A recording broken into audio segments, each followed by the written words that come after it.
Welcome to Kenton's videos. Enjoy the video. In this video, I will show how to make oatmeal muffins. Start by preheating the oven and preparing a muffin tin so everything is ready to go, then measure ingredients precisely.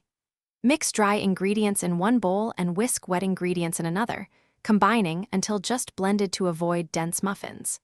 Spoon batter into cups evenly and bake until golden and a toothpick comes out clean, then cool before serving.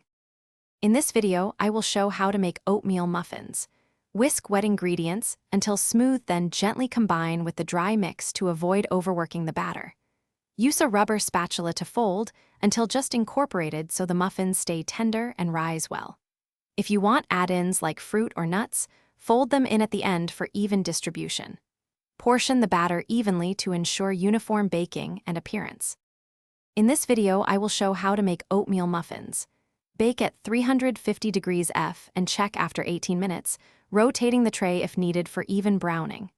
Experiment with mix-ins such as blueberries, mashed banana, or dark chocolate chips to suit your taste. For a healthier swap, use applesauce for part of the oil or honey in place of sugar. Let muffins cool briefly before removing so they hold their shape and texture. Thanks for watching. Consider subscribing if we helped you.